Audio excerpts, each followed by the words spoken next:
Bonjour et bienvenue sur 13e rue.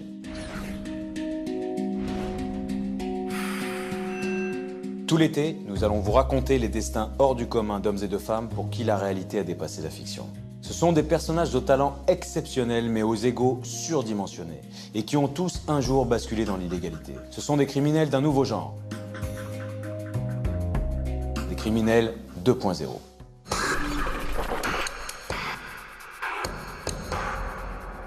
Le personnage dont nous allons vous raconter l'histoire, vous le connaissez forcément. Depuis son manoir néo-zélandais, il inspire haine ou fascination. Kim.com ne laisse personne indifférent. The Mega Man of the Mega Moment, Kim.com. Avec son look de mafieux très travaillé et son train de vie démesuré, le créateur du site Mega Upload est devenu un ennemi public pourchassé par les États-Unis.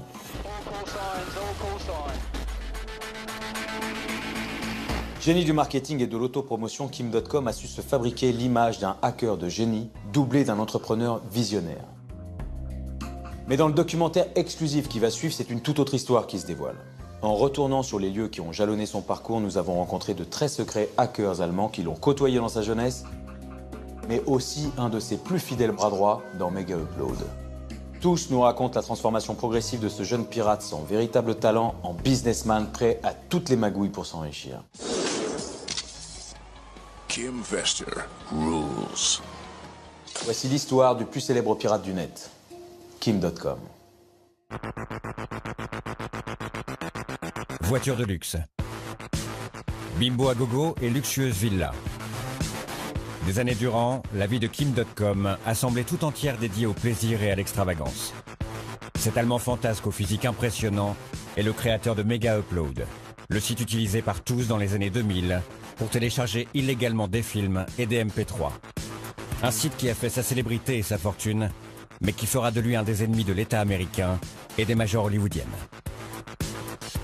Sa vie est une série permanente ou un film permanent ou une vidéo YouTube permanente. Cette vie de flambe et de fête permanente, le FBI y a mis fin subitement en 2012, mettant un terme au rêve de grandeur du géant allemand. Le 20 janvier au petit matin, 70 policiers et plusieurs hélicoptères pénètrent dans le manoir de Kim.com en Nouvelle-Zélande. Digne d'un film d'action hollywoodien, l'arrestation est brève mais spectaculaire. Des vidéos de surveillance diffusées dans le monde entier qui contribueront à construire son image de martyr de l'Internet.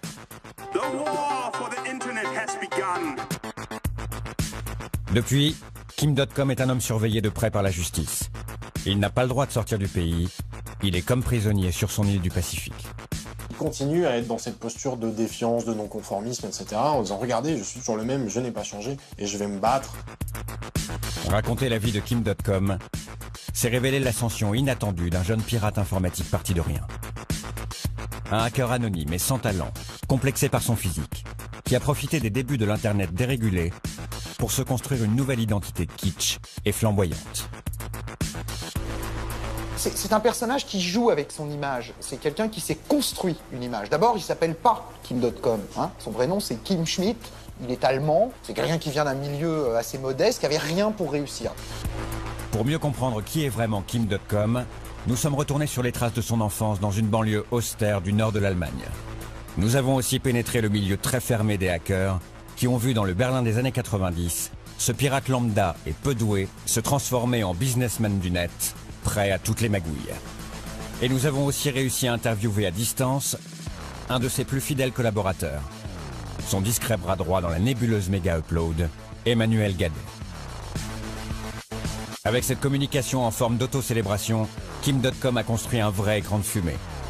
Difficile de démêler le vrai du faux dans son parcours semé de zones d'ombre. Entre frimes de nouveaux riches, petites arnaques et idées de génie, voici l'histoire incroyable du méga pirate Kim.com.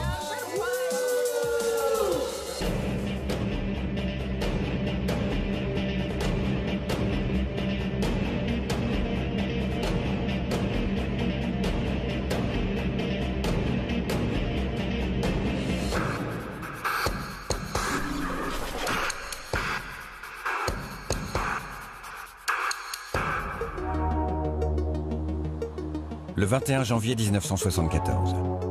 Kim.com, de son vrai nom Kim Schmitz, voit le jour à Kiel, une petite ville portuaire du nord de l'Allemagne. Son père est marin et travaille tous les jours au port comme capitaine de paquebot. Sa mère, Anneli, est une cuisinière qui vient de Finlande. La famille Schmitz mène une existence modeste à Mettenhof, une banlieue sans âme de la périphérie de Kiel, faite de barres d'immeubles qui se ressemblent toutes.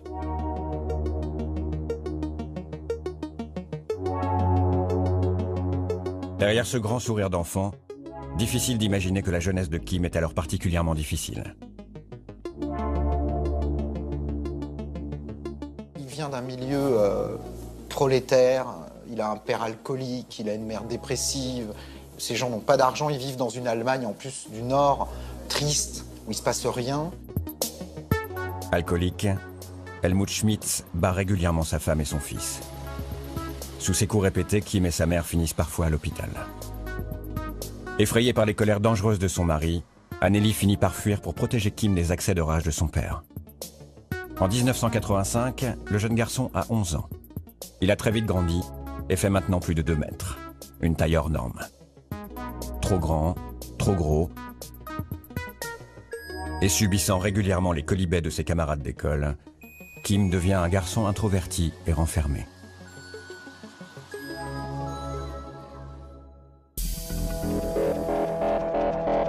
Un soir, pour tenter d'égayer la vie de son fils, Anneli Schmitz ramène à la maison une curieuse machine. Un Commodore. Cette maman qui culpabilise de voir la vie triste de son gamin, qui marche pas bien à l'école, cette maman va faire des économies et va se saigner pour lui payer cette console, va lui payer cet ordinateur. Douglas Alves est un ancien hacker qui côtoiera Kim sur les réseaux quelques années plus tard. Il comprend bien la réaction du jeune Allemand face à cet ordinateur. Pour quelqu'un qui, effectivement, pouvait être enfermé ou ne vivait pas une vie très passionnante à côté, les jeux vidéo et l'informatique, c'était un moyen d'apprendre par lui-même et un moyen de voyager en jouant aux jeux et de vivre des nouvelles expériences, d'apprendre des nouvelles choses qu'il n'avait pas la possibilité de faire dans sa vie de tous les jours. Kim passe de plus en plus de temps sur son Commodore.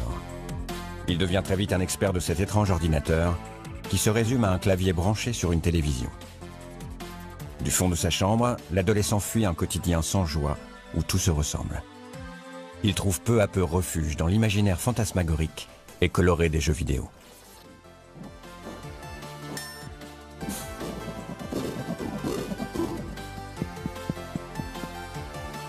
On peut se demander si lui-même, en tant qu'enfant obèse, et peut-être adolescent obèse, le complexe que ça a créé aussi a fait qu'il fallait qu'il trouve un espace où il gagne. Quelque part, cette machine va compenser tous les manques qu'il a dans son entourage familial.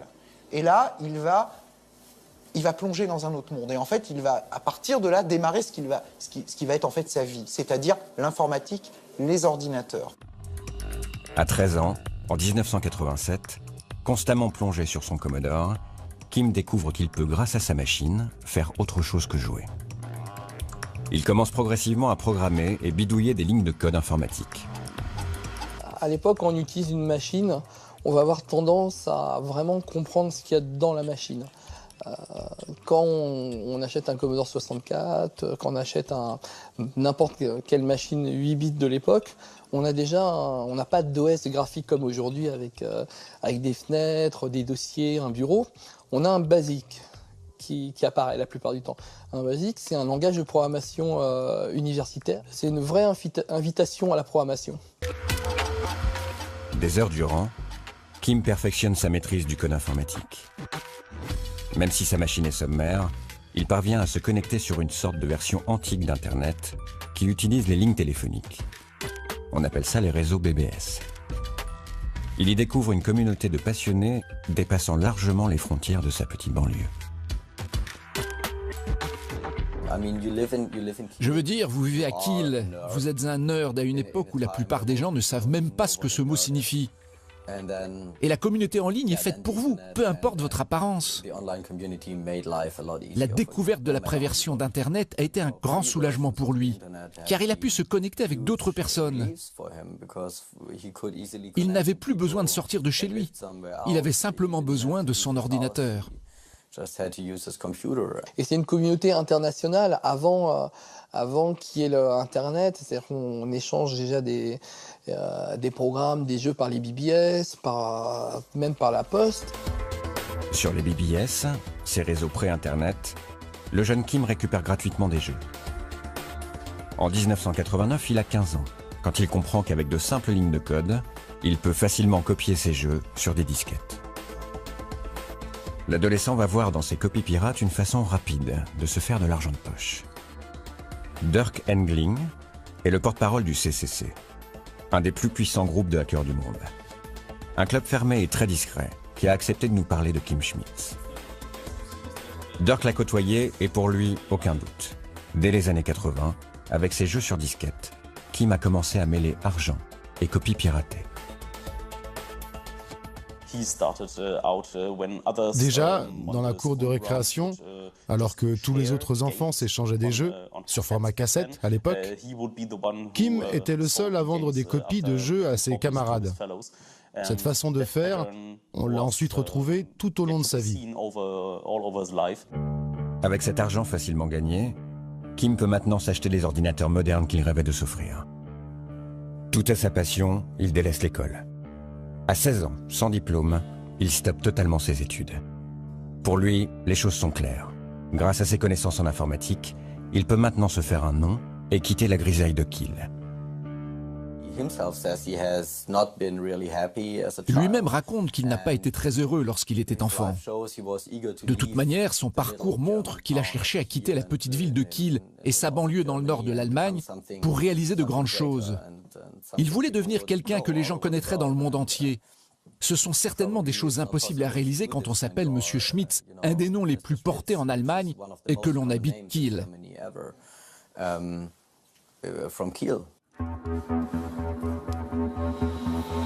Kim Schmitz arrive à Berlin en 1990. Le mur qui séparait la ville en deux vient de tomber et l'enthousiasme est de mise. La nouvelle capitale est en plein bouillonnement.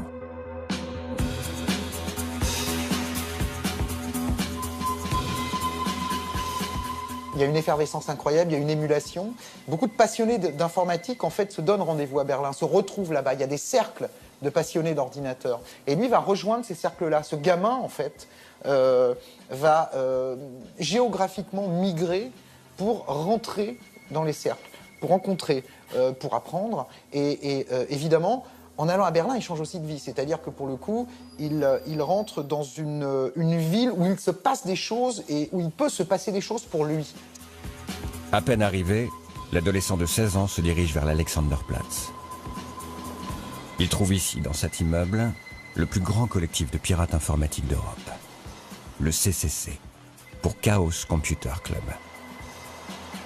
Au fil des semaines, le grand bonhomme traîne de plus en plus dans ses couloirs, attentif aux nombreuses conférences de ce rassemblement de hackers libertaires et rebelles. Leur porte-parole se rappelle de l'utopie qui règne alors dans ce milieu.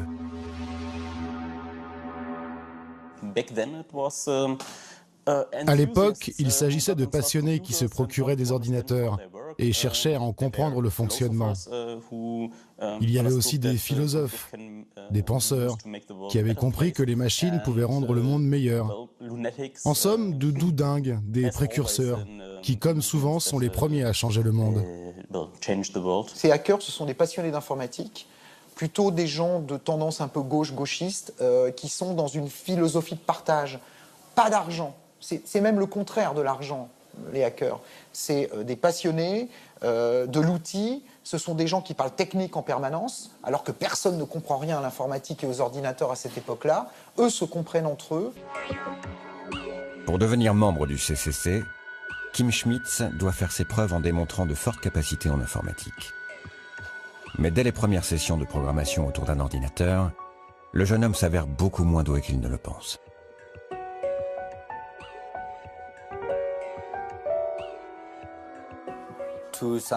Pour ceux qui se considèrent comme étant des hackers, Kim Schmidt n'était rien de plus qu'un script kiddie. Un script kiddie étant quelqu'un qui vole ou bien utilise des méthodes de hacking que d'autres ont créées. Quelqu'un qui n'est pas capable de les inventer lui-même. Kim n'est pas forcément un très bon hacker et que par contre c'est quelqu'un qui est très malin pour utiliser les outils des autres, d'autres programmeurs, pour pouvoir les utiliser à son compte.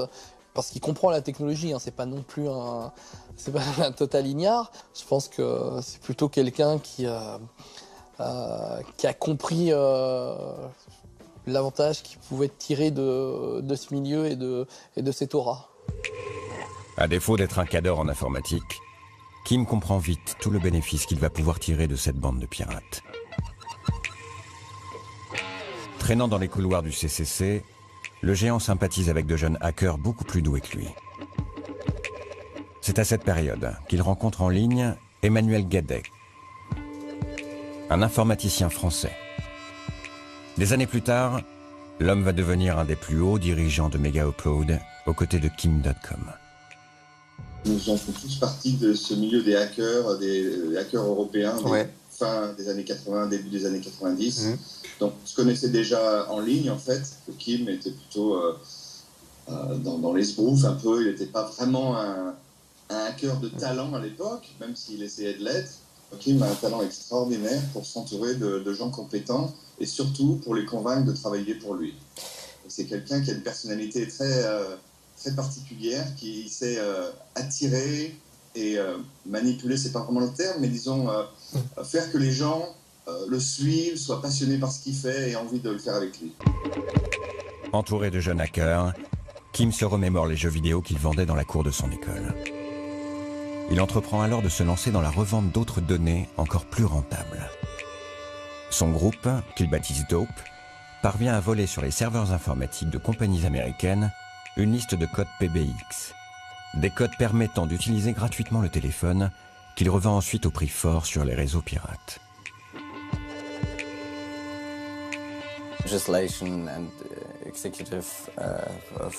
À l'époque, le législateur allemand, tout comme le pouvoir exécutif, n'avait aucune idée de ce qui se tramait. La technologie n'étant pas aussi avancée qu'à l'heure actuelle, il était très facile de trouver des brèches dans les systèmes de sécurité et faire de l'argent en vendant des moyens de pirater les téléphones ou obtenir une ligne gratuite. Et vous pouviez vendre ce savoir aux gens.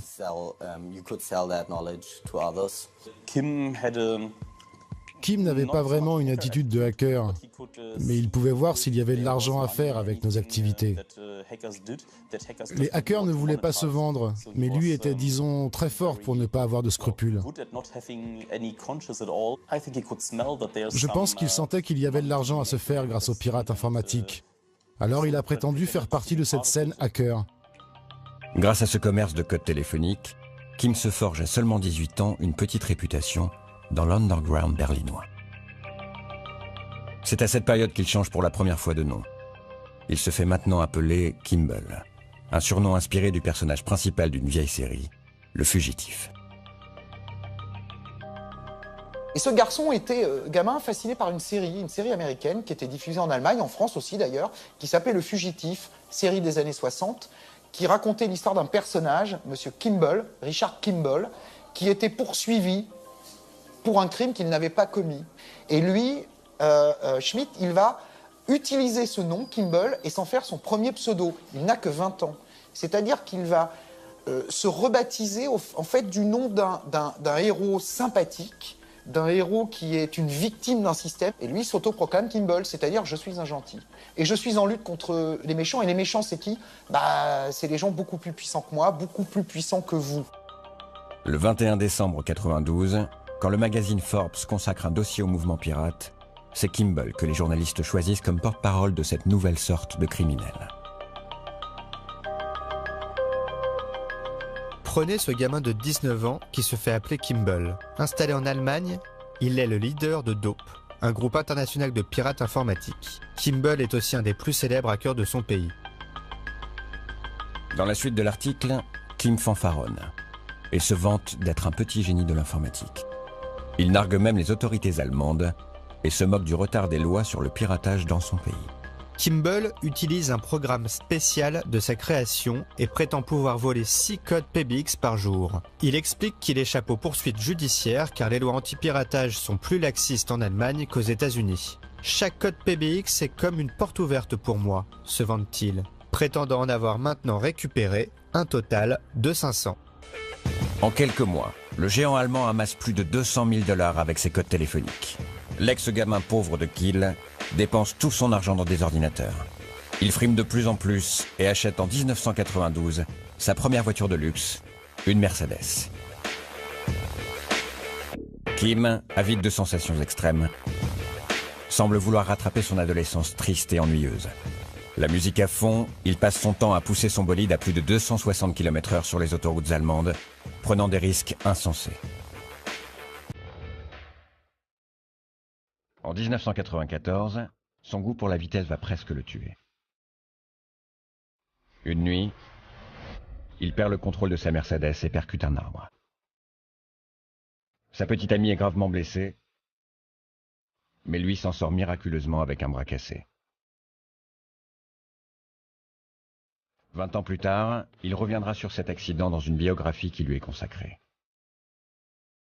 Il y raconte avoir vécu une sorte d'épiphanie à son réveil à l'hôpital.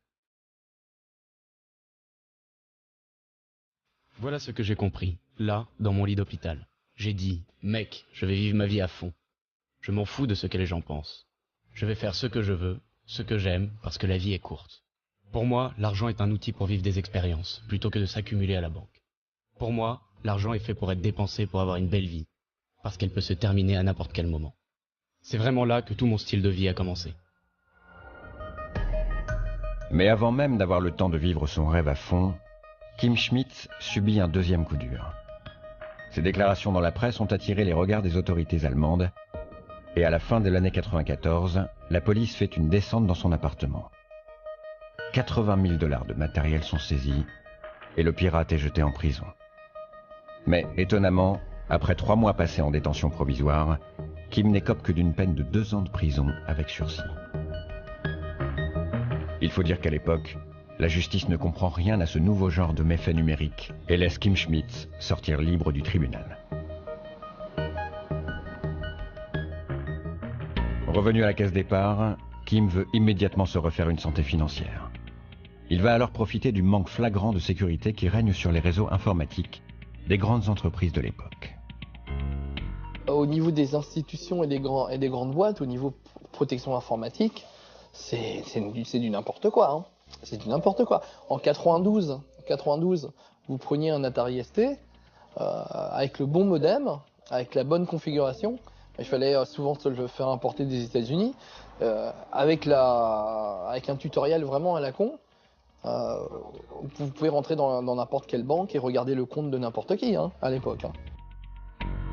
Profondément marqué par son séjour en prison, Kim Schmidt sait qu'il doit dorénavant recouvrir ses activités d'un vernis légal. Alors au lieu de pirater directement ses entreprises, il change de costume et décide de monter sa propre société, Data Protect. Son idée, se présenter à de grands patrons comme un dangereux hacker et faire peser sur eux la menace d'un piratage informatique. Une fois leur attention retenue, il vend ses services de protection, leur promettant de sécuriser leurs données confidentielles et d'empêcher toute intrusion numérique. Il appelait des grandes compagnies comme par exemple l'ancêtre de la Deutsche Telekom. Et il leur disait qu'elles avaient des failles dans leur système de sécurité. Ainsi, Kim décrochait des contrats et de l'argent. Il a toujours été ce genre de personne capable de convertir le savoir en argent. Difficile d'imaginer que de grandes sociétés puissent accepter de confier l'accès à leur réseau à un hacker notoire récemment sorti de prison. Et pourtant, le bluff fonctionne. La compagnie aérienne Lufthansa, l'opérateur téléphonique Vodafone, le constructeur automobile Daimler et même la bourse allemande acceptent le deal de Kim Schmidt. À l'époque, je pense que la plupart des directeurs d'entreprise n'étaient pas forcément sensibilisés à ce que c'était que la sécurité informatique.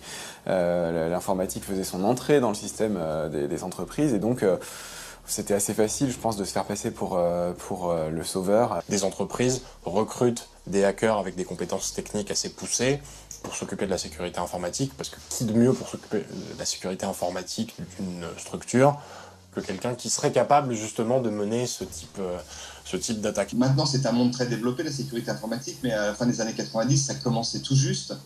Et la société de Kim avait beaucoup de succès, puisqu'elle employait des hackers de talent qui avaient beaucoup de résultats. Donc ça lui a donné un succès initial. En devenant un homme d'affaires grâce au secret technologique des hackers, Kim Schmidt a trahi son milieu. C'en est trop pour les idéalistes du Chaos Computer Club.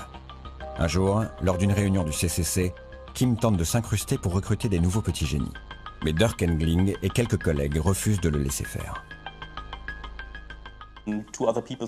Avec 2 autres personnes, nous l'avons fait sortir de force de la salle de conférence. Il était furieux.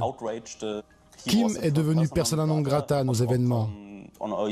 Ces communautés de hackers qui ont toujours été très attachées à leur légitimité, à être vus comme des gens vertueux qui améliorent le monde, etc. C'est-à-dire qu'à un moment, Kim.com, il n'y avait même pas le vernis politique, du partage, de quoi que ce soit. C'était juste qu'ils voulaient se faire de l'argent. Si le milieu hacker tourne le dos à Kim Schmidt, lui n'en a que faire. Il n'a plus besoin d'eux pour continuer à prospérer. Son nouveau défi, investir avant tout le monde dans une toute nouvelle technologie qui semble prometteuse. Internet. En 1997, il crée 2 startups. Monkey AG, qui mise tout sur une solution de paiement en ligne avec son téléphone mobile. Et Megacar, une société censée permettre de capter de l'Internet haut débit dans sa voiture.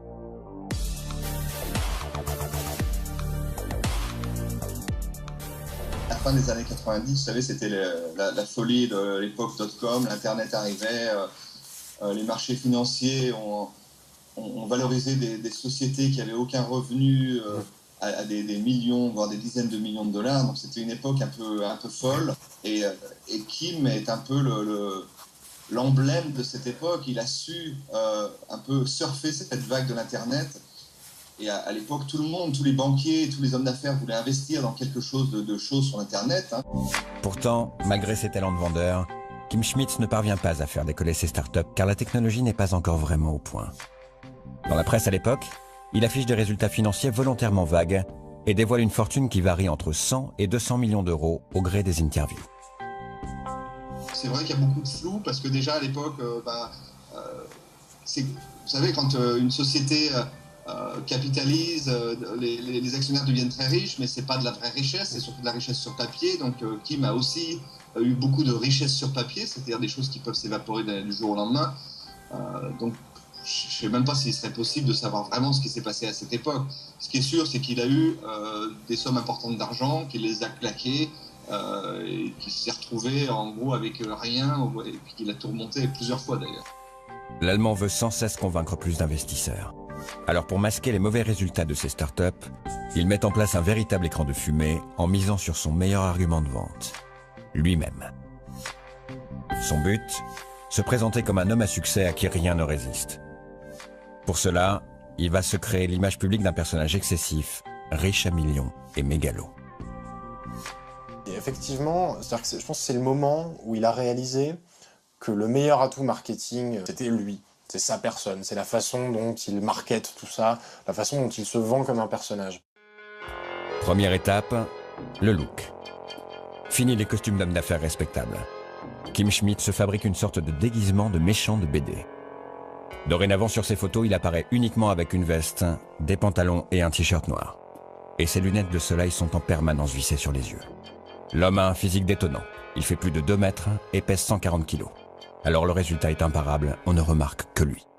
Il commence à avoir ce look avec ses longs vêtements noirs amples, ces espèces de petites lunettes fumées, qui renforcent là aussi ce côté un peu à la limite de la légalité, un peu mafieux, un peu gangster, mais gangster chic, gangster cool. Si Kim.com avait ressemblé à un petit bonhomme transparent, tout maigre et tout fin, je pense qu'il aurait moins intéressé les médias. Tandis que là, on a une espèce de bad boy, et franchement, il suffit de mettre sa photo, un bon titre, on a envie de le lire. Et ça a fait, je pense, aussi sa gloire, cette image qu'il a construite. Au même moment, Kim développe son site internet, Kimble.org.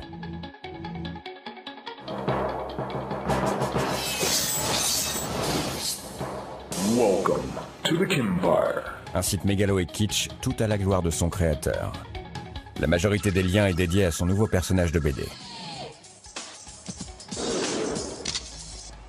Kim Vester rules. Kim met en ligne d'innombrables images de lui dans ses voyages autour du monde. Il se fait photographier devant des jets privés, des voitures de luxe, des hélicoptères. Mais rien de tout cela ne lui appartient. La plupart du temps, il ne fait que poser près d'avions qui ne sont pas à lui. Et même les bimbos avec qui il s'affiche sont le plus souvent rémunérés pour la photo. On voit ces photos de lui au volant de ses voitures avec les plaques d'immatriculation Mafia, God, etc. Donc, qui dénote quand même une mégalomanie dont il se cache à peine. On le voit dans un jacuzzi tout habillé, entouré de naïades, etc. Donc il y a quand même effectivement, je ne sais pas si c'est une volonté de revanche sur la vie, mais en tout cas, une volonté de montrer qu'il a du succès, qu'il réussit et qu'il est fier de ce succès-là et qu'il n'a aucun complexe par rapport à ça. La stratégie fonctionne. Kim Schmitz installe au fur et à mesure dans le paysage médiatique allemand son personnage riche à millions, au train de vie démesuré. Kimball.org proudly presents Kimball Goes Monaco. En 2000, il va encore plus loin et produit Kimball Goes Monaco. Un reportage de 30 minutes sur un week-end passé avec ses amis. Sur ces images, il se montre frimeur, posant devant une batterie de Ferrari flambant neuve, en roulant à toute blinde vers Monaco, la musique à fond.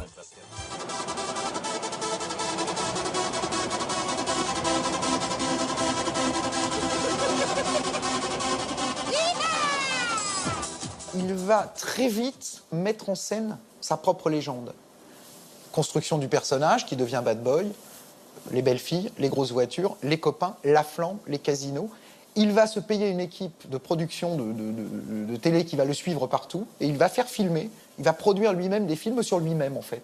C'est-à-dire qu'il construit sa propre légende, il la filme, il la monte et tout ça évidemment est accessible pour tout le monde sur Internet.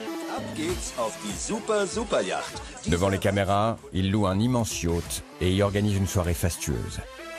On y découvre un grand gamin fantasque qui s'amuse comme un fou entouré de jet-setters. Au détour d'un plan, il n'oublie pas de montrer qu'il peut aussi discuter d'égal à égal avec un homme d'affaires installé comme Richard Branson.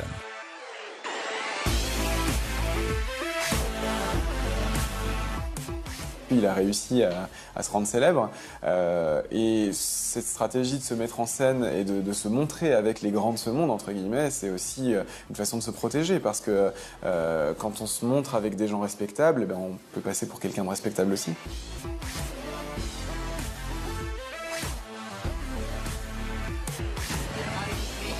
Das hier heißt Kim Schmitz & Associates.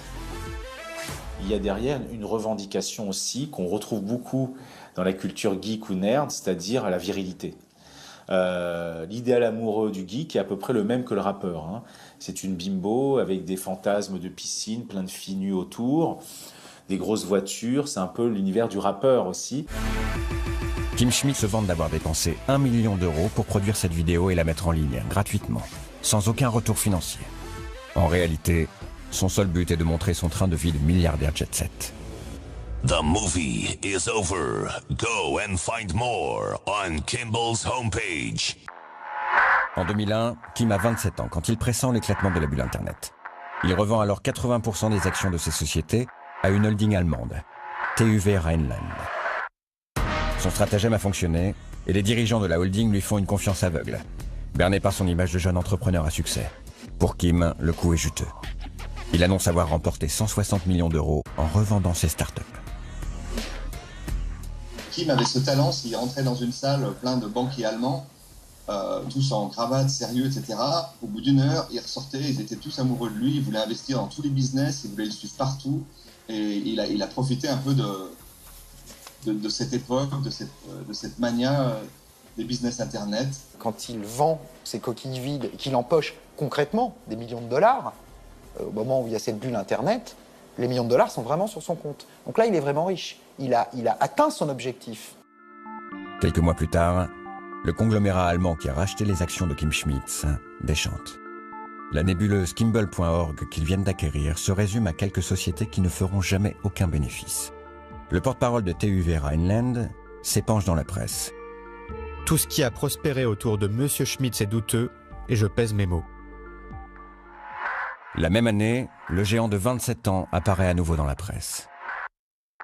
Kim Schmitz s'intéresse maintenant de près à une start-up de e-commerce, Let's Buy It. Il vient d'acheter pour 400 000 € d'actions de cette société en perte de vitesse. Et fanfaron, il annonce en grande pompe qu'il compte continuer à investir beaucoup plus. Il va jouer en fait un jeu de communication en disant voilà, moi cette entreprise, je vais la sauver. C'est Bernard Tapie, la même chose. Je vais sauver, je rachète, je reprends les actions, etc. Let's Buy It était une de ces nouvelles start-up en difficulté. Kim Schmitz a annoncé qu'il y investirait 50 millions d'euros, ce qui aurait énormément aidé l'entreprise. Il se faisait appeler Kim Vestor à cette époque. Il n'a rien fait de plus, mais le cours des actions a explosé.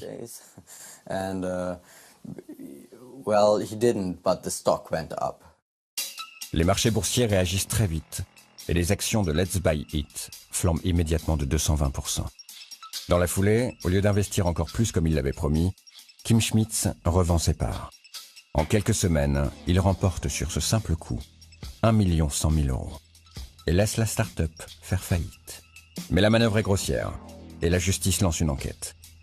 Kim Schmitz est arrêté et retourne en prison pour la 2e fois de sa vie.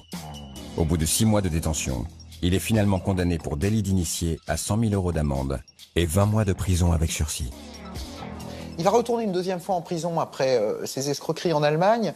Ça va plus le marquer quand il était jeune, en fait. La première fois, il passait de la grisaille à la prison. Là, il passe de la richesse à la prison. Donc le contraste est un peu plus violent. Et il va assez mal vivre ce 2e passage en prison, ce qui fait qu'il va quitter l'Allemagne en disant ici, ils comprennent rien, j'ai plus rien à faire dans ce pays. En 2001, il s'installe à Hong Kong. L'île vient d'être rendue à la Chine et c'est l'endroit idéal pour quelqu'un qui veut cacher son argent.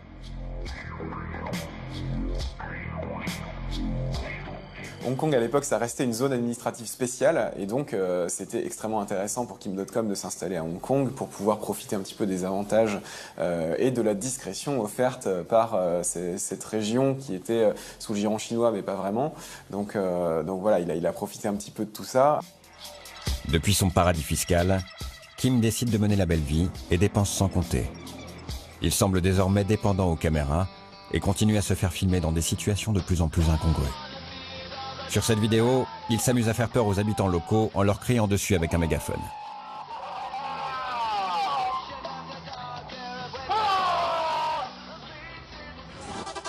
Des exubérances qui deviennent de plus en plus extrêmes. En 2004, pour assouvir sa passion de la vitesse, il participe au Gumball 3000, une course automobile sauvage dans laquelle les participants traversent l'Europe le plus rapidement possible. Souvent au mépris de toutes les règles et du code de la route. Il participe à Gumball 3000, cette espèce de rallye sauvage pour ultra riches, dont il se gargarise d'être un champion aussi, le fait d'être un champion de jeux vidéo.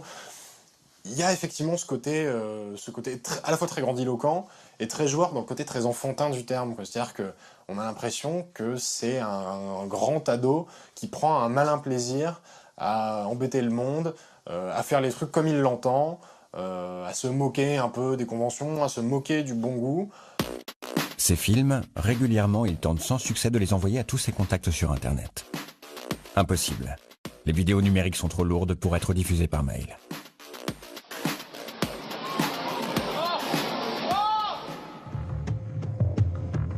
Ces fichiers qui s'accumulent sur l'ordinateur de Kim vont lui donner une idée qui va changer sa vie. Son avocat Robert Amsterdam se rappelle encore de cette histoire.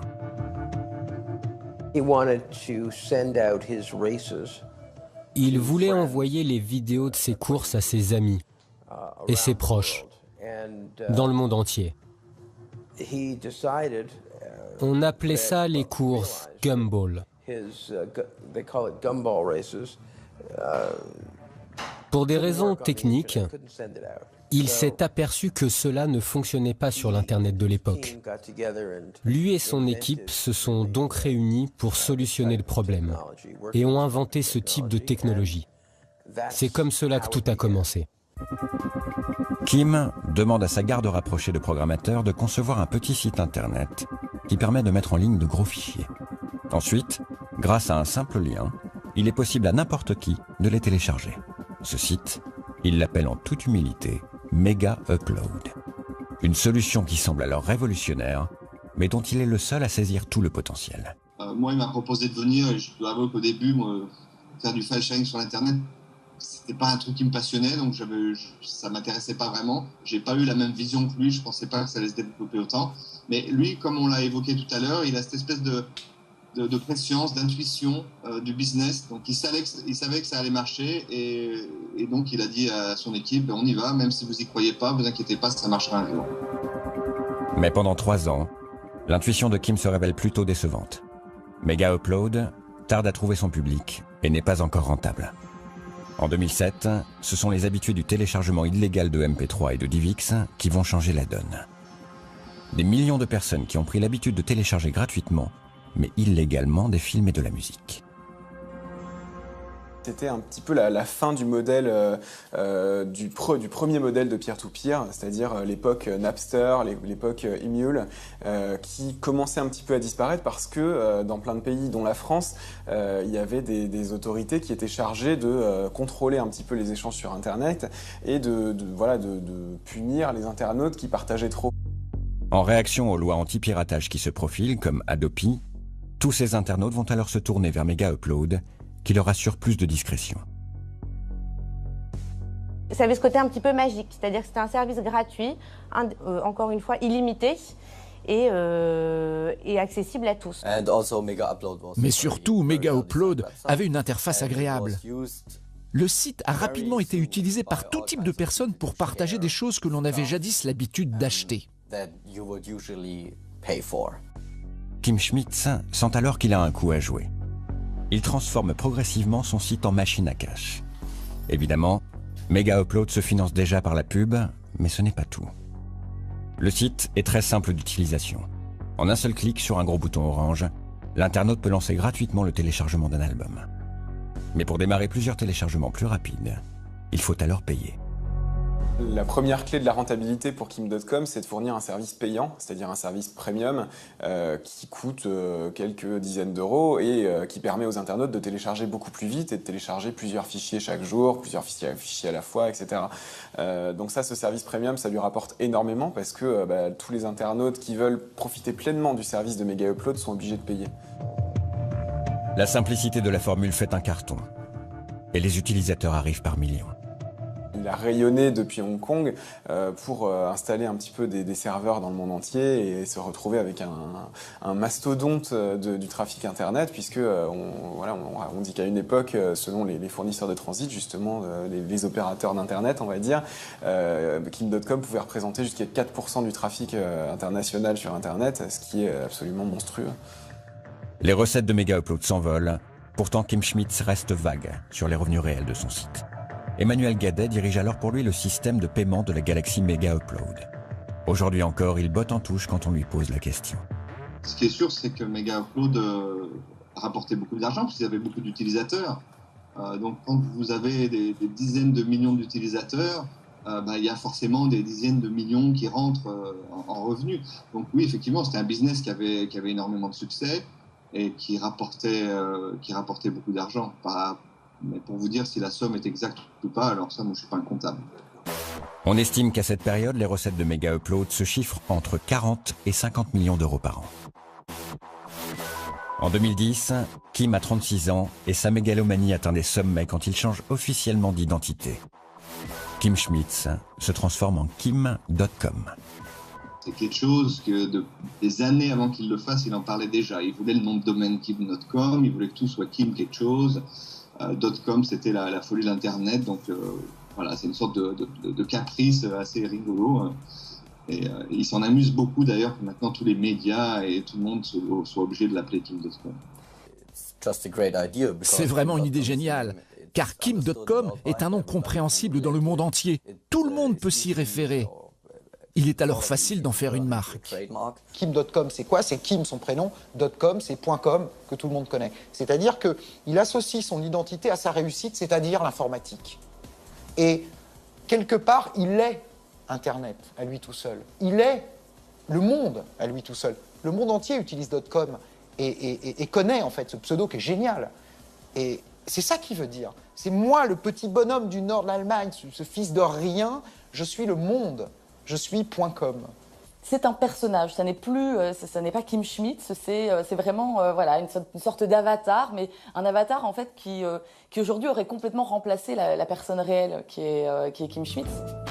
Ce personnage, Kim.com, tel l'incarnation d'un méchant de jeux vidéo, semble définitivement avoir pris le dessus sur l'ancien Kim Schmidt. À l'été 2010, il quitte Hong Kong et part s'installer en Nouvelle-Zélande. Il choisit une maison à la hauteur de son image et loue la plus chère demeure du pays. Marie-Alix Brucker est journaliste. Elle a rencontré Kim.com chez lui à l'occasion d'un reportage télévisé. Vous avez au milieu de nulle part, tout à coup, vous tombez dessus comme ça en voiture, une colline sur laquelle se dresse une immense demeure, c'est vraiment une sorte de manoir. Il est allé mettre des espèces de girafes gigantesques et des éléphants vers des matériaux composites. Voilà, il s'est créé une sorte de savane au milieu de nulle part, au milieu de la campagne néo-zélandaise. Enfin, voilà, il construit son univers un petit peu féerique, un petit peu onirique, tout ça. À son arrivée sur le terrain, elle découvre un homme extravagant. Une bête de médias qui sait se faire remarquer. C'est lui qui nous a dit de nous poster en bas et qui est parti comme ça avec sa voiturette au sommet de la colline et qui nous fait son show. Voilà, il met en scène, il sait ça qu'on va l'utiliser, il se doute qu'on va le présenter comme ça, il connaît très bien la télévision. Sur le terrain gigantesque de 60 hectares, un manoir démesuré. La maison de Kim.com, elle est immense déjà pour commencer. Il y a un nombre de pièces incalculable. Je serais même incapable probablement de m'y retrouver de nouveau si je devais y aller toute seule. C'est très kitsch, c'est-à-dire c'est très stuc, c'est très marbre, c'est très massif. Voilà, il est très très fan de déco un petit peu kitsch. Il y a une pièce qui m'a particulièrement marquée. Vous arrivez à l'étage, il y a donc la chambre et la suite de Kim.com avec sa salle de bain. Et puis à côté de la salle de bain, il y a un couloir de natation que Kim.com a fait construire au premier étage pour s'entraîner un petit peu, se maintenir en forme. Et au bout de ce couloir de natation, vous avez une immense mosaïque avec une photo de Kim.com. Il y a un réel culte de la personnalité. Cet homme, il s'aime, il sait qu'il est brillant et voilà, il n'hésite pas à le montrer. Il n'a aucun complexe voilà, vis-à-vis de ça. Le 31 décembre 2010, pour célébrer en fanfare son arrivée sur le sol néo-zélandais, il finance à hauteur de 500 000 € le feu d'artifice du Nouvel An à Auckland.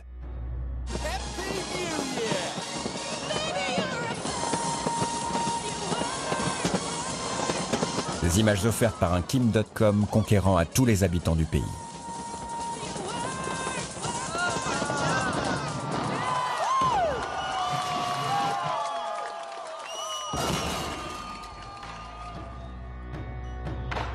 Cette outrance sans limite et son goût prononcé pour les médias va précipiter la chute du géant allemand.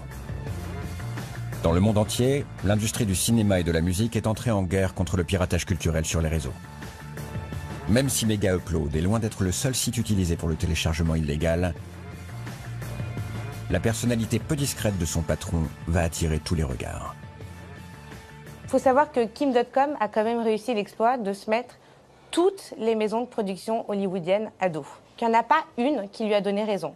Ce sont les géants du cinéma, on parle de Warner Bros, de Paramount, qui ont décidé donc tous évidemment de l'assigner en justice parce qu'ils estiment collectivement qu'en gros depuis la création de Mega Upload, ils auraient perdu 500 millions de dollars de recettes. C'est absolument monstrueux.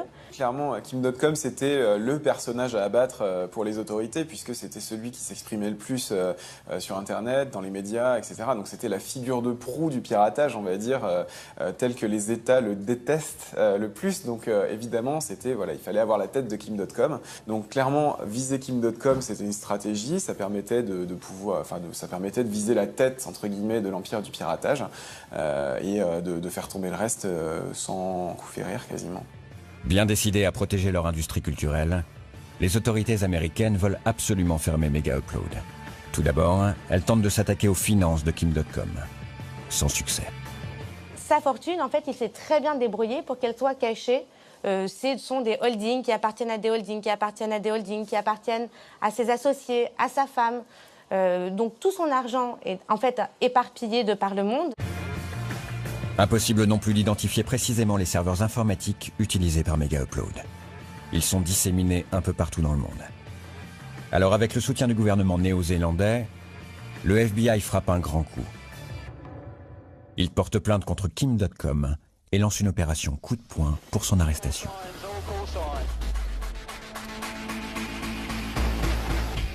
Le 20 janvier 2012, la veille de ses 38 ans, Kim.com voit débarquer sur les pelouses de son manoir 76 hommes en armes et 2 hélicoptères de combat. L'homme est surpris. Il se pensait intouchable. Personne n'a vu venir ça, parce que déjà, ils dépensaient une fortune en avocats pour rester dans le cadre légal. Donc, ils avaient des avocats à Hong Kong, ils avaient des avocats un peu dans les pays où c'était important, dans les marchés importants. Donc, à aucun... qui que ce soit s'est douté que ça allait devenir ça. C'est sûr que c'était absolument pas envisagé. Mais l'opération n'a rien d'une blague. Kim.com et tous ses associés sont jetés en prison. Ses comptes sont entièrement vidés. Ses nombreuses voitures de luxe sont saisies et Mega Upload est immédiatement fermé. Il y a eu un raid du FBI dans sa propriété où les mecs sont arrivés en armes et casqués presque, pour saisir absolument tout, et on voit ces images de toutes ces voitures de luxe montées sur des véhicules de la fourrière néo-zélandaise. On évacuait comme ça tous les biens de ce cher Kim.com. Il a été effectivement arrêté comme un trafiquant de drogue international, mais ça montre aussi la détermination qu'avaient à ce moment-là les autorités américaines à le faire tomber. C'est-à-dire qu'il était devenu, pas un ennemi public numéro 1, mais en tout cas un suffisamment gros poisson pour qu'on mette en œuvre des moyens aussi conséquents pour l'arrêter. Une arrestation musclée qui va se retourner contre le FBI. Ces images vues dans le monde entier, c'est Kim.com lui-même qui va les rendre publiques, les utilisant comme pièce principale de sa stratégie de défense. En les diffusant, il se construit l'image d'une victime innocente et harcelée par les autorités. Son avocat Robert Amsterdam n'hésite pas à parler de complots fomentés par Hollywood contre son client. I think, in many ways, I call it the takedown of Kim.com. À mon sens, ce que j'appelle l'arrestation de Kim.com est une tentative de la part d'Hollywood de créer cette incarnation du diable. Nous avons des documents en notre possession qui prouvent que le terme « pirate » qu'Hollywood a tenté d'accoler à Kim et à son site était un qualificatif développé par les têtes pensantes des majors des années avant l'arrestation, pour justifier ce qu'il s'est passé le jour de son interpellation.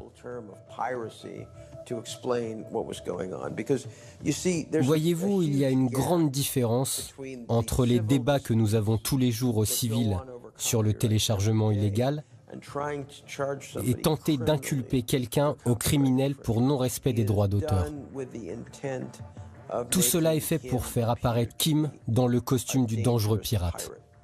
Si Hollywood avait voulu créer l'ennemi parfait, il aurait l'apparence et les activités de Kim, et je pense que tout cela est problématique. En février 2012, Kim.com est libéré sous caution. Assigné à résidence, il est comme prisonnier dans son manoir avec l'interdiction de se connecter à Internet. Au fil des mois, la défense utilise des irrégularités dans la procédure judiciaire pour assouplir la peine et retarder au maximum l'extradition de Kim.com aux États-Unis. Il peut dorénavant utiliser Internet et organiser son grand retour. En janvier 2013, il lance en grande pompe son nouveau site Mega, une version plus soft et légale de Mega Upload. Ce soir-là, on retrouve les recettes habituelles de l'allemand, avec feux d'artifice, musique techno et danseuse sur la scène. The mega man of the mega moment, multi-millionaire madman, Kim.com!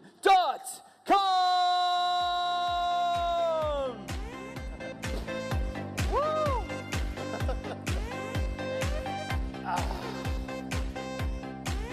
Wow! That's a lot of people. Mais l'homme semble avoir changé. Fini les extravagances d'adolescents.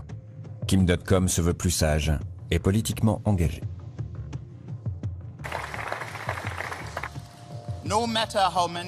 Peu importe le nombre de politiciens sur lesquels vous arrivez à faire pression.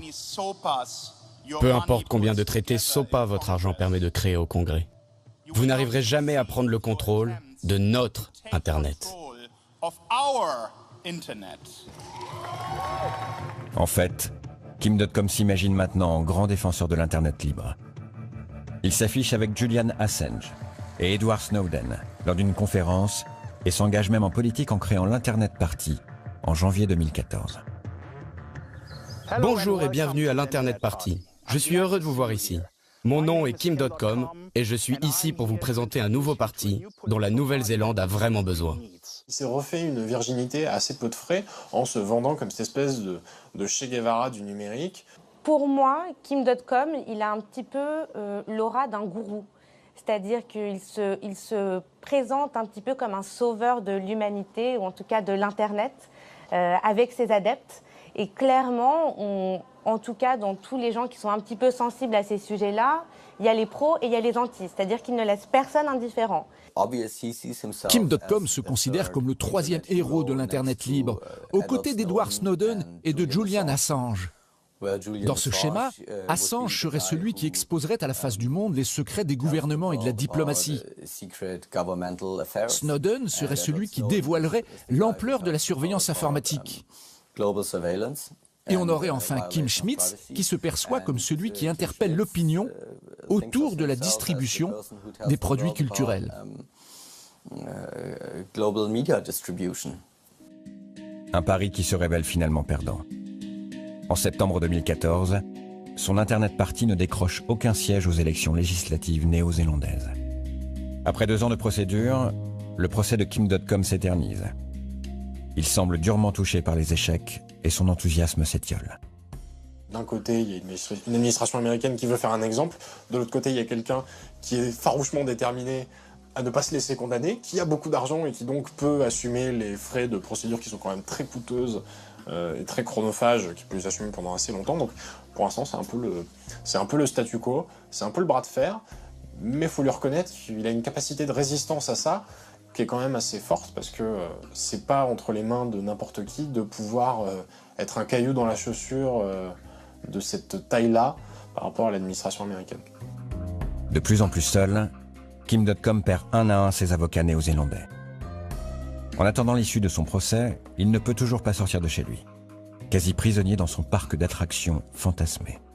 Il a connu ses périodes de gloire et là, on sent qu'il est au fond du trou, quoi. Aujourd'hui, il passe le plus clair de son temps à manger, dormir et jouer à Call of Duty.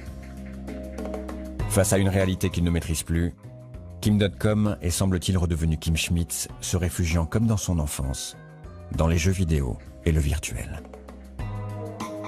La semaine prochaine, c'est à un autre destin tout aussi exceptionnel que nous nous intéresserons, celui de Rudy Kurniawan, le plus grand faussaire de vin de tous les temps.